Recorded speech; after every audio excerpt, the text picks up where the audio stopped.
years. Tune in daily, don't miss a single show. Sign up for the newsletter, let us help you grow. Taking risks, making moves, seeking success. Together we'll conquer, no room for any less. Listen now. Good morning or afternoon. It's 10:45. If you're on the West Coast, I am live at a reasonable hour for you. I will show you. Here, just so you know. Yeah, I gave blood. Well, I didn't give blood. It was taken from me. I went to the doctor. It was my annual checkup. I urge everybody. It's included in your insurance. Yes, I have Obamacare. My insurance has a $9,000 deductible, but this one is absolutely 100% free for me to go. And you don't discuss a lot, but he checks out your vitals. They check your cholesterol. They check your blood sugar. They check everything that they can. I have a thyroid condition because I went to Chernobyl back in 1993. But yeah, go to the doctor. It's a good thing. I mean, I got a shingles shot. Let's see. What did I get today? I got a shingles shot. Shingles. It's like Shitty Walk on South Park. But I got the shingles shot, which I missed my second shot. So I got that one today, the second shot. But let's look at some live stuff because we're here when the market's open. Fed Powell just said, hey, inflation is still strong, blah, blah, blah. We got to watch it, whatever. I mean, I don't think it really moved the markets. I mean, my portfolio is flying because Apple's up 1%. Is Apple ever going to stop? The Qs, what did we do yesterday? The two candles were totally green. Our RSI's at 63. Our MACD is still coming down. Has the algorithm gotten you out? No. You're still in from April 24th at 426. This one is putting in a nice little shelf here between 475 and 490. That's trading sideways ever since June 20th. I think we're setting up for another leg higher. Again, June is a strong, strong month. I did not buy TQQQ yesterday. There was no reason to buy it. On the 65-minute algorithm, we'll take a look at QQQ in the 65-minute algorithm because this is what you want to do when you're trying to buy something short-term that's running. QQQ is running. We know it's got a 100% win rate for the last 14 years.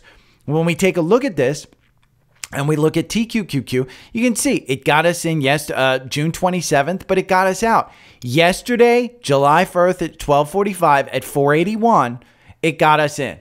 Now, if we go to TQQQ, because that's the one we really want to play for a short term because it's triple levered. And remember, if we think it's going to go down, you can just trade SQQQ. But TQQQ got you in yesterday at 12:45 at 74.66. It's at 75.28 now. Now, I do think that we're trading this sideways range, and I think we get up to 77. Do you want to buy this at 75 when your top is 77? No, especially when you have this gap down here. In my mind, there's better opportunities out there, but this MACD being on this right on the oscillator, that's an interesting setup. If we go and look at TQQQ on the 4-hour algorithm, this is where you've absolutely killed it because you got out with a 15% gain. Remember that April buy that we had on QQQ? It got you in. This one's a little bit more sensitive because it's triple levered. It got you out with a nice 15% gain. It got you back in at 67. So what are you making now? Let's see. You're up 11%. So the average win on this is 17%. You could have a 6% upside. Your MACD crossing down again on the 4-hour. Your RSI at 61. It's not quite oversold. Am I getting in? No, I think there's better opportunities in this market. So I'm waiting patiently. We'll go over the steps that traders go through to try and make sure that you're getting an A+ setup. This right now, I'd probably rate it a B. Nothing more than a B. In my mind, because I'm so heavily invested. I'm so heavily, what am I, 95% of my money is in the market already. I don't need to risk that additional 5% and rush out. If I'm going to benefit from the up market. So I'm not rushing out to get this. I think it's a good opportunity. If you're only 20% invested in the market, I have no idea why you're not taking this risk. Honest to God, to me, that would be worthy of taking the risk. But for me, being that heavily invested, I just don't know. Now, if you want an email every day, this is the, look at your portfolio. This is the Daily Stock Pick core portfolio. And I get an email from Seeking Alpha every day that tells me, hey, this is a great, your portfolio is doing really well. Yesterday's winner, Tesla, up 6%. Dell, up 3.56%. I've added Dell in the core portfolio just in Seeking Alpha so I can track it. And that's the only reason, so I can track it. But the top losers, Simon Property Group, United Health, and Uber. And Uber was down for one reason. We'll go over that, and it's got to do with Tesla. But this email comes out every day to me. It is fantastic. It is part of Seeking Alpha Premium. If you want, you can sign up for a free 7-day trial, 20% off. You can use the link in Linktree, linktr.ee/daily stock pick. It is the second link. Now, if you want Alpha Picks, you can do the third. If you want to try a special July 4th, you can get Alpha Picks and 30 days of Seeking Alpha Premium, all for $449. So essentially, it's the price of Alpha Picks on its own, and you get a free month of Seeking Alpha Premium to see if you want it. We just had a most recent Seeking Alpha Pick. So if you want that, you can get it. If you want the 4-hour algorithm, you can absolutely get it through Trendspider. You sign up. These prices are incredible. $49.76 a month for the standard plan. Enhanced is $54.18 a month. I would just go with the enhanced because you get a lot more ability. And then you get advanced. This includes unlimited one-on-one training for $82 a month. That is an unbelievable deal. Tell me what other course allows you for $82 a month to get unlimited one-on-one training courses. This is a software platform where you get my 4-hour algorithm. You get my 65-minute algorithm. You get every algorithm, every watch list, every custom scanner that I use. And you just go over to the Linktree, sign up on the top link, and then email me. All my email's all there. So let's talk about what I did buy yesterday. What I did buy yesterday was IBIT. Okay? There's a couple of reasons. This article I saw this morning, it wasn't a part of my buying decision, but history suggests Bitcoin will likely hit a new all-time high this year. That's a report. IBIT is an ETF, a Bitcoin ETF. It's one of the largest, one of the lowest quantities. I am down on this one. I bought it 36 something. It's at 36.09 was the buy. I'm down at 35.27. I'm down on this. Bought a couple $1,000.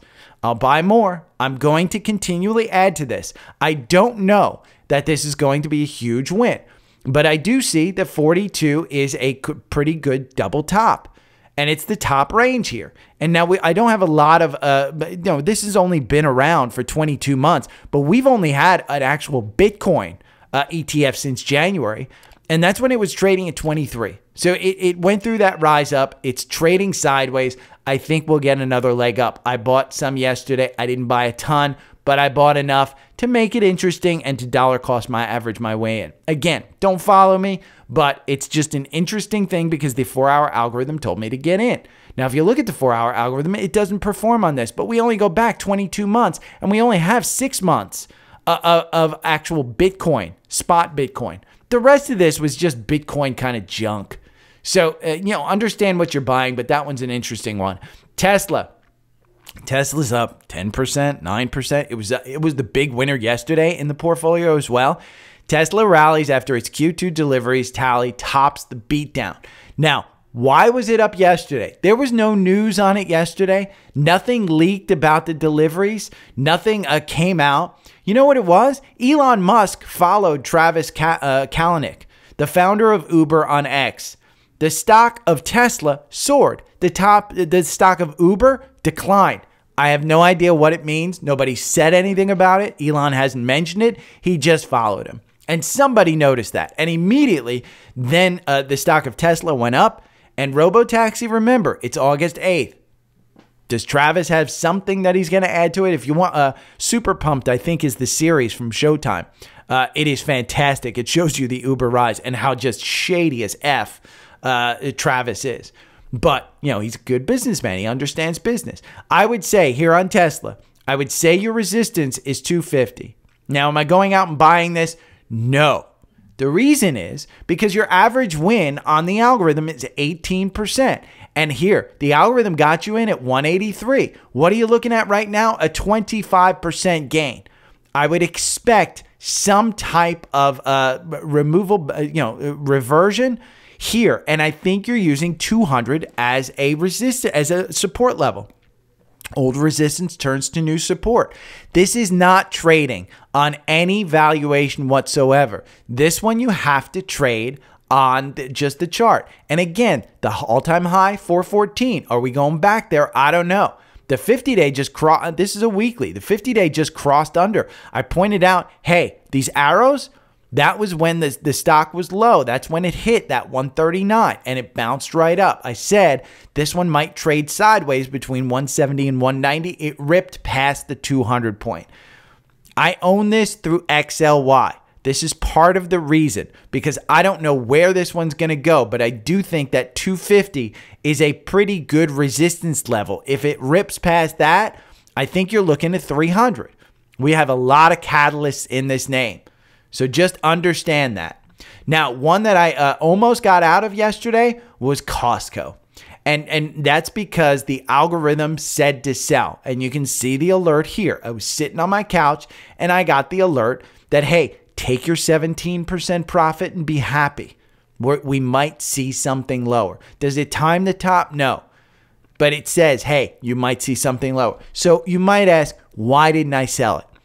The reason is, again, the story on Costco is the membership raise. And I think it's at least a $900 stock. I have a small position in this. When the algorithm gets me back in, I will buy more. That's the way I'm playing Costco.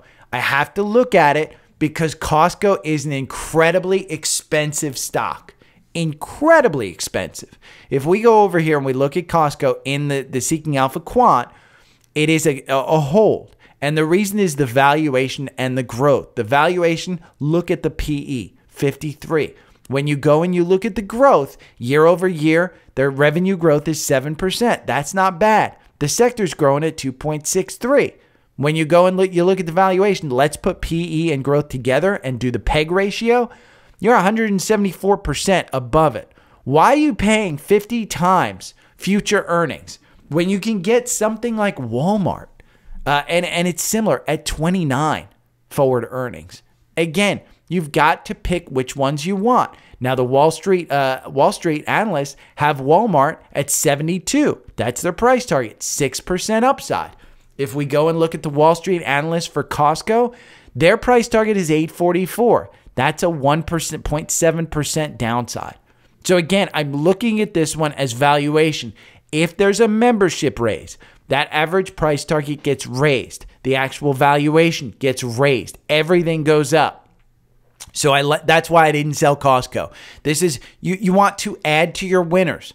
You don't water your weeds by adding to your losers and dollar cost average on your way down. You add to your winners. Bottom left, upper right. This is a winner. It might have run too far too fast. But right now, between the gold coins that these guys sell, between the TVs that these guys sell, the July 4th sales that they've got going on, I like this one. One that I did sell was Etsy. And the reason was, I love this brand. I do. It's not working. The story's out. The story's old. Upper left, bottom right. This one I took quite a big loss on when I had a big win. I bought way back here in 2020. I had a nice 131% gain. I let it all go.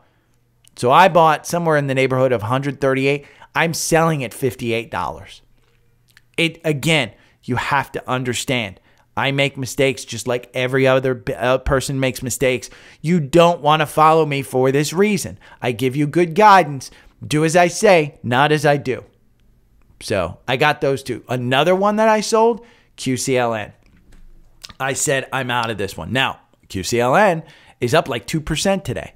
But this is another stock that is upper left to bottom right. I don't like the stock. $34.99. Algorithm got you in. It got you out yesterday. I said I'm selling it. I'm finally selling it. Now, I did make quite a bit of money on this one. And the reason was I bought this one down here at about 19 bucks. And that was March of 2020. And you want to know why I bought it? The reason I bought this in March of 20, or I may have even bought this earlier than March of 2020. It might have been even like April or something. I wanted access to clean energy.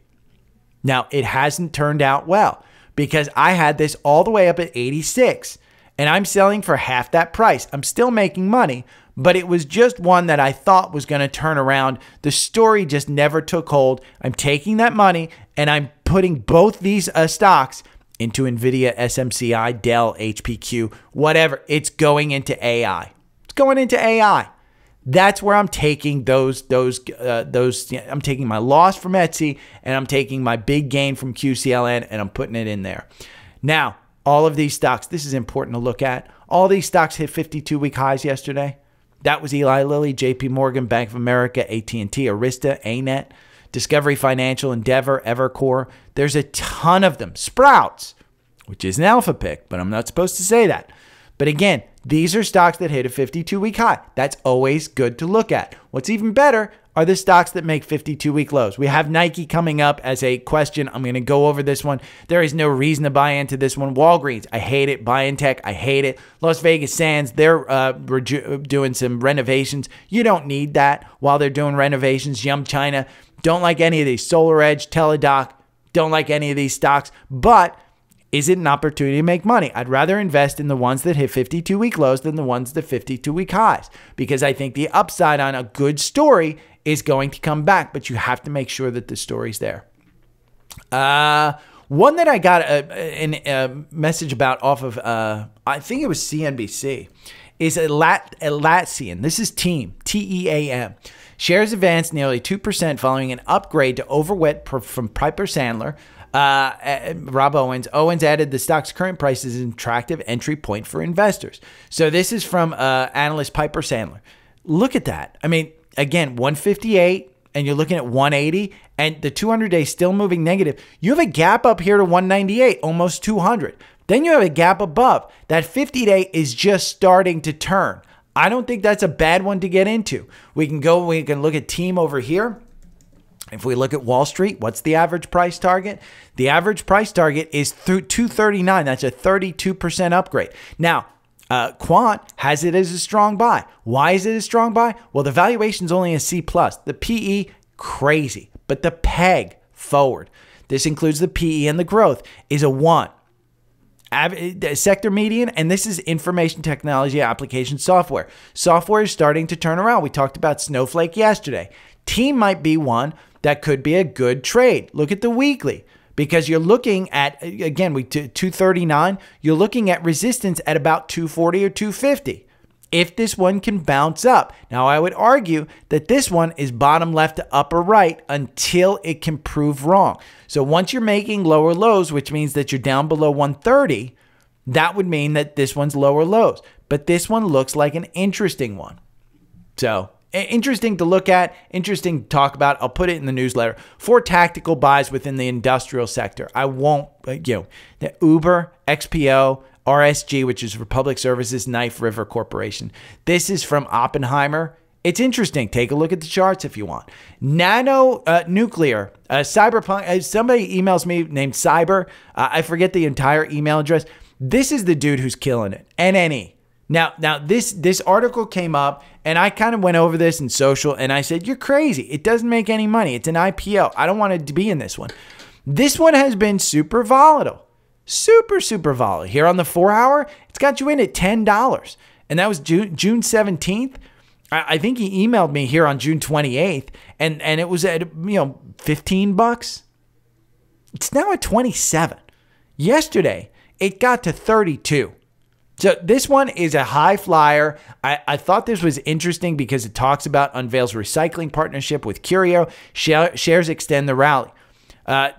Nano nuclear was up 30% yesterday in Monday's rally. Today, it's down 3%. Expect volatility, but it's an interesting one. Now, in the quant, it's not covered. Wall Street says it's a strong buy. Understand, it is not a strong buy of all of Wall Street. This is one analyst in the last 90 days, and he put out a price target of $39. Understand, they are not making money. This is a complete kind of sham of a company so far. Their market cap is $802 million, and we can look at the valuation. Let's see, they're not making money. The growth, they're not doing anything. Their profitability, they're not making money. So they're basically losing money. You are kind of throwing your money at a once-in-a-lifetime chance. But I thought it was interesting. I'll bring it up. Motley Fool released a bunch of stuff, new recommendations from the 27th, including Anon, Ha, skills. Well, it's buy and sells. I'll put it all in the newsletter for free. Stock advisor groups, they recommend Shopify, McKesson, Melly, Visa, Celsius, Spotify, Airbnb, Kinsale, EQT, and Chewy. And without further ado, they released their the foundational stock: Arista, Kinsale, ServiceNow, Tesla, Trading Desk, Amazon, Apple, Nvidia, Walt Disney, and Vertex Pharmaceuticals. I'll put all that in the newspaper. You'll be able to see it. You can chart these things for yourself. The top 10 ideas for Q3. We're in Q3. 9 buys, 1 underperform. This was interesting because Elanco, ELAN. I had a social request about that one. And I said, hey, this was a veterinarian who said, hey, we get all of our drugs from them. This one took a huge drop. This is one that Bank of America says is in the top 10 for Q3. I would argue you would want to wait to get this one because right now it's too weak. I don't know enough about the stock, but this one says the company's innovation pipeline is expected to be a hard catalyst that should move the stock, analyst Michael Riskin says.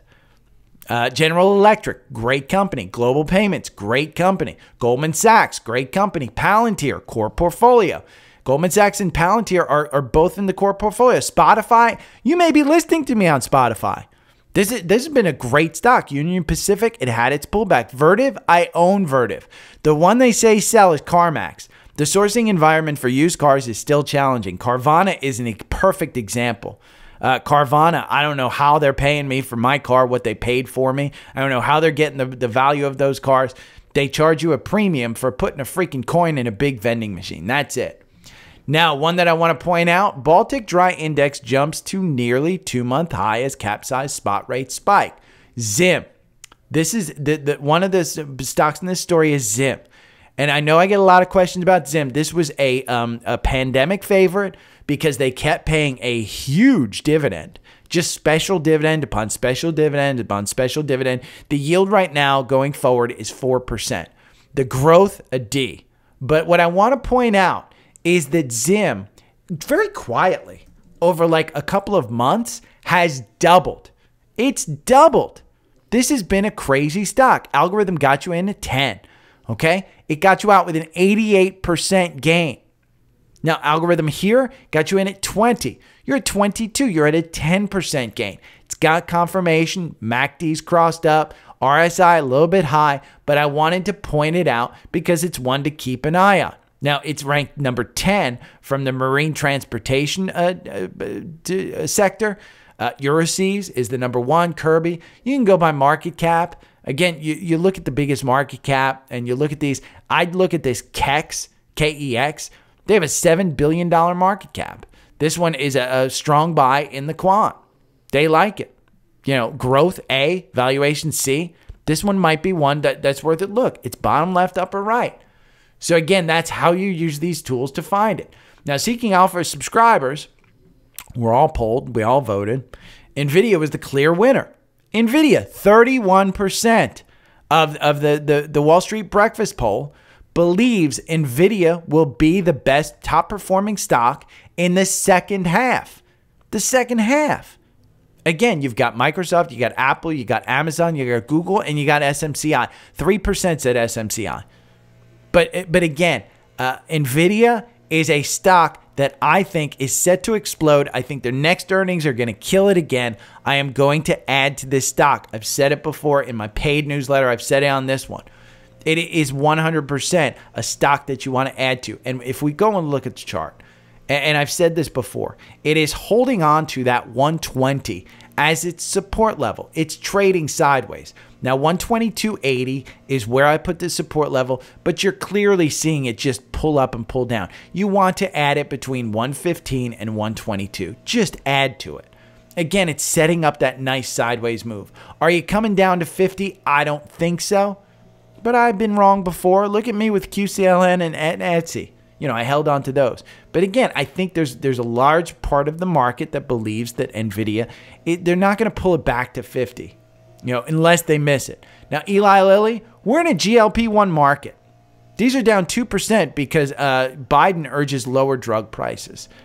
I don't know if Eli Lilly's valuation is going to be good enough to hold up a $900 thing. But when you see a big candle like this, okay, you want to make sure that you have the opportunity to add to it. Right now, you're in a 24% gain off of Eli Lilly. If you had bought it with the algorithm on April 26th, April 29th, you get a 26% gain in what, 63 days?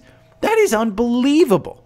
You're starting to see it turn over a little bit. Would I get out? No. Am I adding to it? I'm going to hold off for a little bit. Right now, you see some weakness. You see the turnover. This may have just run too much too far. And we might see some weakness in the healthcare because, again, remember, the Qs are the largest winners 100% over the last 14 years. So I'd say buy the dip. Just take a look at it. But it's a good one to try and get back into. Now, confirmations for, this is part of the education, confirmations for good trade setup, pull back and retest. We do this all the time. We find support. Old resistance turns into new support. That's what this is saying. Volume spikes. When the price is trending and accompanied high volume, it adds conviction to the direction of the trend. You've got to know volume adds to the trend. So if you see a huge volume spike and you see confirmation, add to that particular stock. Moving average crossover. This is one I talk about all the time. The death cross and the golden cross. The 250-day. This is an indicator based on confirmation. Here, use a long-term and short-term moving average to give confirmation for the direction. You can use the 8 and the 21. There's a ton of them. If you just Google moving average crossover, go onto YouTube. There's thousands of videos on there. Support and resistance level. When the price tails to breaks beyond significant levels of support and resistance, it gives a conviction that the price may reverse in the opposite direction. So let's take Tesla. Tesla's a great example because I put these in before and I've said, hey, you want to take a look at these levels. Okay. I said that 139, it was a perfect, that's going to be resistance level. So if you were buying up here and you were saying at 177, where do I want to get out? I'd tell you for a long-term buy, you'd get out at 140 because you've got significant downside.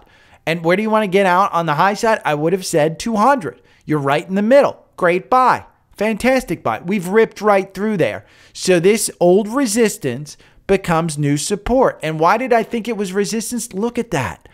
Look at how it used and bounced right off it, and then it bounced straight down. This stock tends to do that. It tends to go in different places, just all over the place. And look, this one, it bounced up off of that. Boom, it bounced down off of that. That's why I'm saying 250 is the, I just think that that's a key. So if you want 4 good ways of trading setups, this is your thing. It's right on my Twitter. I'll put it in the newsletter as well. This is a great video. About 10 years ago, Ross was struggling to become a profitable trader. One day he had a blowout loss. After going through his metrics, he discovered patterns. What this video showed me is that Ross documents every trade that he has. That's the key. If you don't document every trade, and how do I document trades? I have a personal portfolio here that is hidden. It's not one that I have showing, but I have a personal portfolio here, and I have the core portfolio here in Savvy Trader, and I document everything. I document everything. And so I do that. Was it that before? I was using Apple Notes before. I was using a spreadsheet before I had Apple Notes. But you've got to find a way to actually log your trades so that you can go back and look at them. And that's what Ross goes over in this video. He goes over his entire strategy. I thought it was really, really good. I watched like 10 minutes of it. It's a 53-minute video. I didn't have time to watch the whole thing. So, hey, have at it. If you want to watch it, I'll put it in the newsletter. Social requests. Radon P from Spotify. Can you go over ITB tomorrow? ITB is the home builders. I bought this one. And I bought 3 or 4 small positions in this. And I think I'm done. I think I'm going to get out. Honest to God, I think I'm going to get out. There were a couple of home builders just got downgraded. And we're seeing some weakness in the housing sector. Now, I did say I was buying this for a long term, but I do see some breakdown of support here. So if we bring this back to October, Let's bring the volume back to October where we should have gotten in, where this one was trading at 72 because it came down, and we're dealing with higher, again, higher for longer. There's no volume here between 98 and 88. Nothing. So what's going to hold on to our support? Now, there's a bunch of people holding on where I am between 99 and 105. There's a bunch of people holding on there. I just don't want to be one of those people because I think your next level of support is actually 87. And I think from what I'm hearing, I'm looking for a house in Florida right now. And so I'm doing some selling. And I was on YouTube and the algorithm tells me, ooh, you might want to watch this. It's all about how inventories are up. Inventories are up. That's why I don't get, I get a little bit nervous about it. And then I see this, Kobayashi letter, and it's about the housing market. And it's U.S. new home inventory awaiting a buyer surged 99,000, the highest level since 2009. What was 2009? That was the housing crisis. You could have bought a house for $10,000, I think. Probably not. That may be an exaggeration. But Raybon P, I may just take the loss and I may just move this into AI or GLP-1. I may buy Lilly. I may buy NVIDIA. I may even buy Roblox because you know what? Roblox is trending towards 40. I told you a bunch of times that it's going to fill this gap all the way up here to 40. And then we'll probably go into 45. So I made that mistake. I'll probably pull myself out. But again, I'm not going to water my weeds. I'm just nervous about that one. Lou Dogg's Music. Is Nike worth getting into since it dropped to 75? I've said it before, and I said it before earnings, and I told people I didn't trust this company. I didn't trust that they weren't going to, screw this up. I don't wear Nike. I wear Puma. I wear Adidas, and I wear New Balance. I'm at the age where New Balance is pretty much my Gucci. Nike shoes, I don't wear them. I got wide feet. They don't make wide freaking shoes. I don't think they have technology like Anon does. Anon made wide shoes, but I tried them. They weren't wide enough. So Anon's easing out. Hoka, fantastic brand. That's Deck. So I think Nike is one that you just wait. Because if we go over here and we go to Nike, the valuation is still bad. They're not growing enough to actually pull you out. Their PE is still 19. You still have downside available on this. You still have downside. Again, I wouldn't look at this one as oh my God, I'm going to catch a falling knife. I would look at this one because you do have a gap here between 79 and 94. You do have a gap. But when we go to the weekly, are you in a situation where it's bottom left, upper right? I would say no. And I said this before. I said this $88 is probably support. You've broken support. Where's the next support level? I would say it's down here, and I would say it's at 66, 68, somewhere in that neighborhood. That would be where I would say the support level is. I don't think you catch a falling knife. I think what you do is you wait for this 50-day to actually turn positive. Because if you're going to get back to the 200-day, that's 122. And if this company has management that's going to turn it around, they will get it back to that price. It won't be this year, but it might be next year. So is Nike worth it? If you're wearing Nike clothes and you love Nike clothes and you buy Nike clothes for your kids, go and get it. But I would say other than that, you don't want it. You don't want it at all. I'd say there's no good reason to get into it. Let's see. Trenton, I love your podcast. You're awesome at responding. You're definitely helping a college student out. I've been doing some research and found a couple of stocks. MHO, ASI, PLAB. MHO is a Motley Fool. An alpha pick. And I think it's from long enough ago that I can go over it. They don't like me going over stuff. This is MI Homes. I don't even know what they do. But I do know that I have it in the Trendspider watch list. And you can see from the quant, it's a hold. Now, how long has it been a hold? We can go and look at that one. But let's see what they do. This one, cheaply valued, high quality business, company face. I remember bearish on MHO, economic and company data point towards cyclical. Due to factors described in the article, more MI home stock profit could be taken on the horizon. Engages in construction and sale of single family residents in Ohio, Indiana, but they're a home builder. Company operates North American home building, Southern home building, blah, blah, blah. You can see the 52-week range is between 74 and 140. You're at 116. Let's see what Wall Street says is the actual one analyst. One analyst means nothing. Let's go and look at the quant because they do cover this one. And it got you out of a strong buy at 130, 127, 125, somewhere in that neighborhood, 125. And it peaked up for a strong buy at 126. I would say that 126 is probably your resistance level just based on this chart and where they're pulling it out of. I would say 126 is probably that. Now, if you look at the 52-week range, the growth, obviously, the growth is where it's having problems. Down 4.48. We just talked about home builders. So MHO, it's an interesting one. Am I getting into it? Probably not now. I would look at some other sectors because, again, that's just where I would look at. But AESI, this is Atlas Energy Solutions. This is energy, oil and gas. It's a hold, but it's a strong buy from Wall Street. We can see how many analysts. 12 analysts. That's not bad. 38% upside. Doesn't look horrible. It does look like the profitability is horrible. Why would a oil and gas profitability be bad? Leverage free cash flow. How are they losing 36% leverage? They're just spending too much. That's what this one is. 33 out of 50. I'd probably look at another one. PLAB. Let's look at PLAB. This is Phototronics. Let's see. The quant says it's a hold. Wall Street says strong buy. How many people? It's got one analyst. One analyst. I mean, don't listen to this one. We'll go look at the chart on this one. But this one, what do they do? Let's see. Engages manufacture and sale of photomask products and services in the United States, Taiwan, blah, blah, blah. It offers photomasks are used in the manufacture and integrated circuits and front panel TVs, displays. Not a bad one. I'm in the market for a TV. Let's see. PLAB.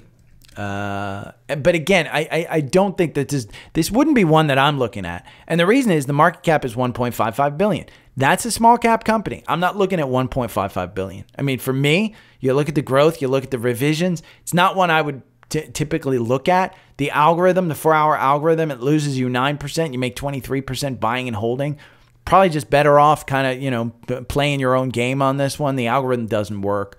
So Trenton, I don't know that any of those, to me, makes sense. Where do I want to put my money? AI and GLP-1. I mean, where am I going to make the most money? AI and GLP-1. I think there's better places to put your money. Those are three that I'd probably toss. SKK, I was looking at Nike because the RSI is ridiculous 17, and there may have been an overreaction, but then I noticed Skechers is ranked number 1 on Seeking Alpha in the quant. It's a strong buy. And yes, that's how you do it. Zach from Spotify. That's how you do it. SKK, why does it do SKKY? We want Skechers. Skechers, let me see. Let's go over here. Skechers.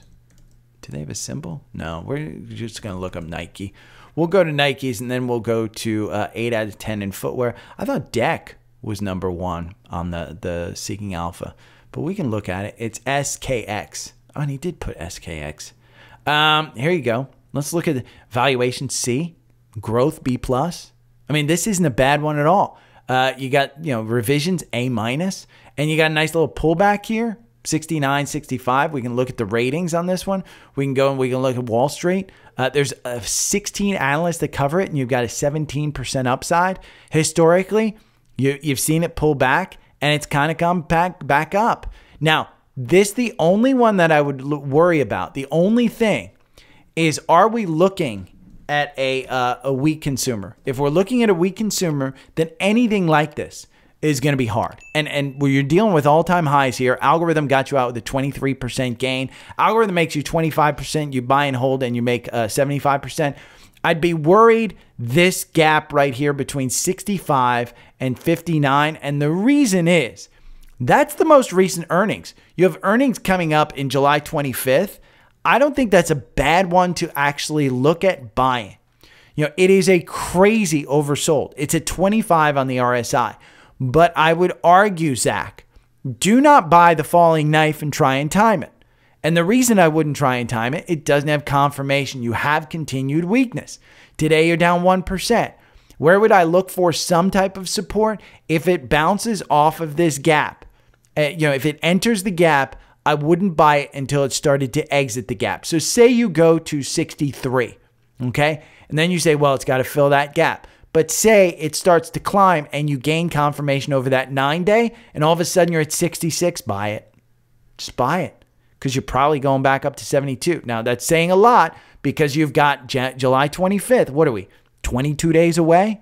3 weeks away from earnings? You got a big earnings season coming up here in July, by the way. The banks kick it off later.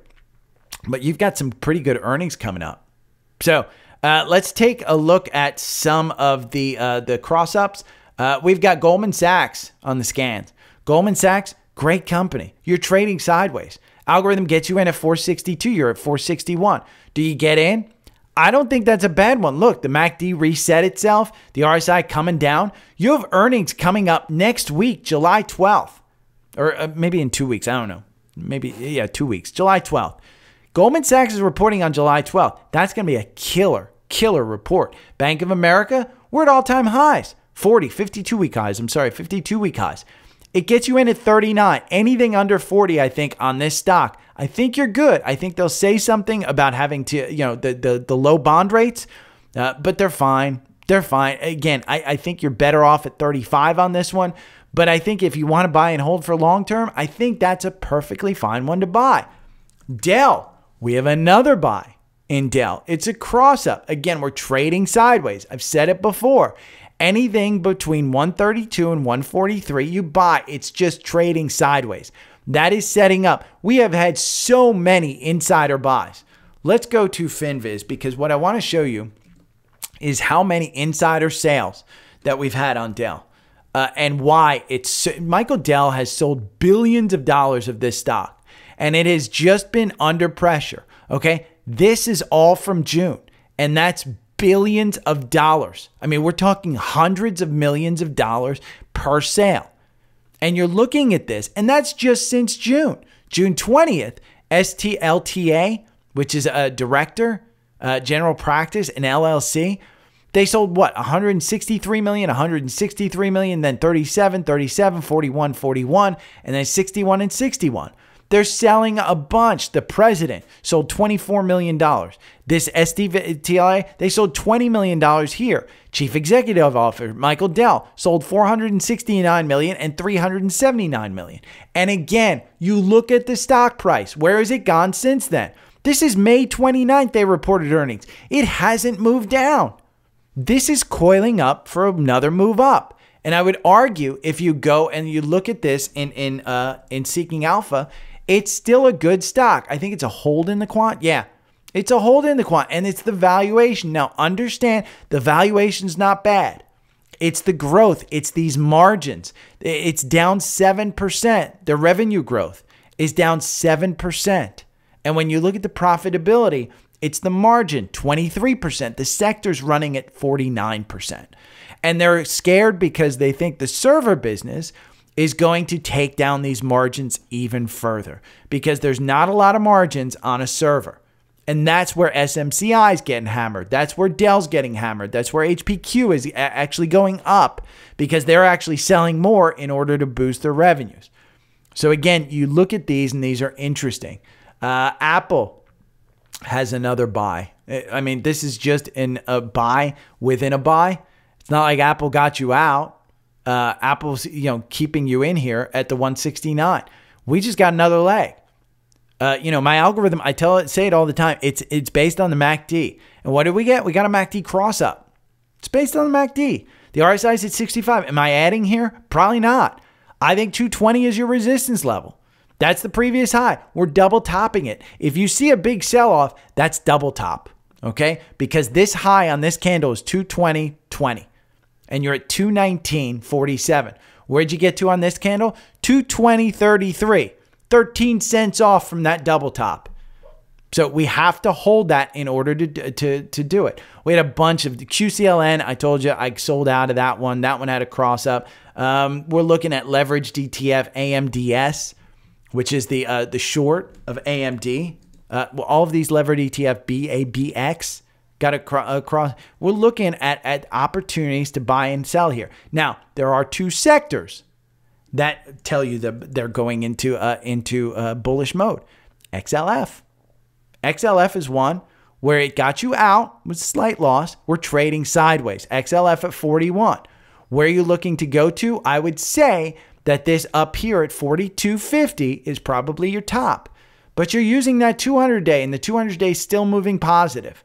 The MACD's on the oscillator. The RSI's in no man's land at 53. I think you're fine.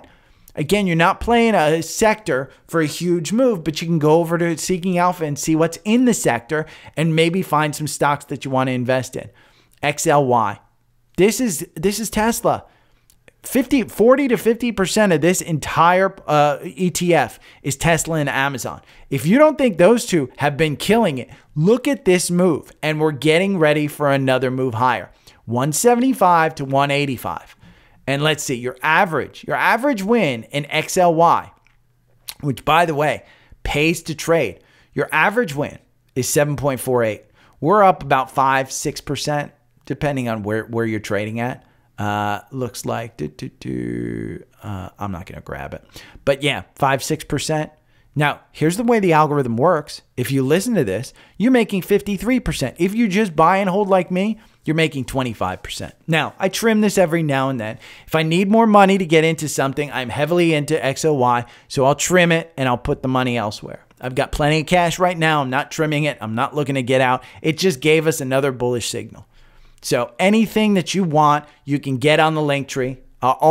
Support me here by just using these links. Webull is a great platform. In fact, that's where I bought IBIT yesterday. I bought it in my Webull account. I bought a couple $1,000 in there. I also bought it in another retirement account because I can, now that you can do Bitcoin in retirement. If you want Trendspider, you saw all those sales. They're going on. Seeking Alpha right here. If you want the Alpha picks with Seeking Alpha, 1 month of Seeking Alpha for free, I will put that in the newsletter. I am not putting that on the link tree. It will be in the newsletter. It won't be on the link tree. But if you want Trendspider, you can get that. If you want just Seeking Alpha premium, get that here, 20% off. If you want it, Savvy Traders right here. You can follow my core portfolio for free. Anything that you want, it's on here. So, okay, that's it. I'll talk to you guys later. Every morning I wake up to the sound of the trading bell. My heart starts to pound. Daily stock pick trading podcast in my ears, guiding me through my hopes and fears. Tune in daily, don't miss a single show. Sign up for the newsletter, let us help you grow. Taking risks, making moves, seeking success. Together we'll conquer, no room for any less. Every morning I wake up to the sound of the trading bell. My heart starts to pound. Daily stock pick trading podcast in my ears, guiding me through my hopes and fears.